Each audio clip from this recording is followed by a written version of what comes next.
మెల్లని స్వరం అనే ఆత్మీయ కార్యక్రమానికి ప్రేమతో మిమ్మల్ని ఆహ్వానిస్తూ ఉన్నాను. దేవుని బిడ్డలారా, మీరందరూ బాగున్నారా? ఉదయకాలం లేచారా? బైబిల్ చదువుతున్నారా? ప్రార్థిస్తూ ఉన్నారా? దేవుణ్ణి కలిగిన ప్రజలు ధన్యులు అని రాయబడి ఉన్నది కదా. అంటే ఇశ్రాయేలు దేవుడు కలిగిన ప్రజలు ధన్యులు, భాగ్యవంతులు అని వాక్యంలో రాయబడి ఉన్నది కనుక మనము ధన్యులము, భాగ్యవంతులము కనుక ధన్యులకు, భాగ్యవంతులకు ఎప్పుడు కూడా వారి నోటి నిండా నవ్వు, సంతోషము, సమాధానము, వారి జీవితం అంతా కూడా ఆహ్లాదకరముగా, ప్రశాంతముగా ఉంటుంది. ఎందుకు అంటే ఈ లోకపరముగా ఆలోచిస్తే ఒకవేళ నువ్వు పేదరికంలో ఉండొచ్చు, అప్పుబాధతో ఉండొచ్చు, శరీర సంబంధమైన ఇబ్బందులు, ఇరుకులు నీకు ఉండొచ్చు. కానీ ఆత్మలో నువ్వు ఎదుగుతున్న కొలది ఈ శరీర సంబంధమైనవన్నిటిలో కూడా నీకు విజయము ప్రభు ఇవ్వబోతున్నాడు. ఆయన యొక్క కృపలో నుంచి నిన్ను ఆశీర్వదించబోతున్నాడు. ఎందుకంటే నువ్వు దేవునిలో ఎప్పుడైతే దేవుని యొక్క వాక్యంలో దేవుణ్ణి ప్రార్థించే విషయంలో ఎప్పుడైతే నువ్వు ఎదగడం ప్రారంభిస్తావో అప్పుడు నీ సమస్యలన్నీ కూడా నీ మీద అధిగమించవు. కానీ ఆ సమస్యలన్నీ కూడా అణిచివేయబడుతూ నువ్వు ఎదగడం ప్రారంభిస్తావు. అంటే నువ్వు ఆత్మలో ఎదుగుతున్న కొలది శరీర సంబంధమైనవన్నీ కూడా నీకు సమకూర్చబడతాయి. కనుక ధైర్యముగా ఉండండి. మీరు చాలా భాగ్యవంతులు అని నమ్మండి. పౌలు ఏమంటున్నాడంటే, నేను ప్రభునందు ఆనందిస్తున్నాను, మరలా చెప్పుతున్నాను, ప్రభునందే ఆనందిస్తున్నాను అన్నాడు. కనుక మనం ఈ రోజుల్లో దేన్ని బట్టి ఆనందించాలంటే ప్రభులోనే ఆనందించాలి, ప్రభును బట్టే ఆనందించాలి.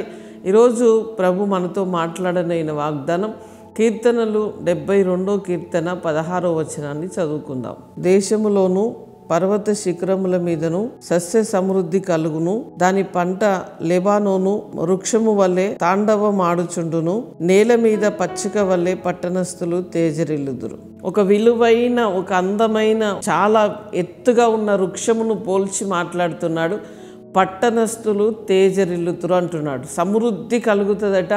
పట్టణస్థులు అంటే పట్టణంలో, ఏ పట్టణంలో ఉన్నామో ఆ పట్టణస్థులో మనమే, ఏ రాష్ట్రంలో ఉన్నామో ఆ రాష్ట్రస్థులము మనమే, ఏ దేశంలో ఉన్నామో ఆ దేశస్థులము మనమే. కనుక మనకు ప్రభు ఏమని వాగ్దానం చేస్తున్నాడంటే పట్టణస్థులు తేజరిల్లుతూ ఉంటారట. అంటే పట్టణస్థులు తేజరిల్లడము అంటే నీకు సమృద్ధి అయిన ఆశీర్వాదము, ఆరోగ్యము, క్షేమము, సమాధానము, దీవెన, ఇంకెక్కడెక్కడ నీకు సమృద్ధి లేదో అక్కడంతా కూడా సమృద్ధిని, మేలును, దీవెన, ఆశీర్వాదమును కలగజేస్తాను అంటున్నాడు. దేవుని బిడ్డ, ఈరోజు నీ స్థితి చాలా కొద్దిగా ఉండొచ్చు, నీ స్థితి నీకేమీ అర్థం కాకపోవచ్చు. కానీ రూతు ఆ యొక్క మోయాబు దేశం నుంచి వచ్చినప్పుడు ఆమె చాలా రిక్తురాలుగా ఉన్నది.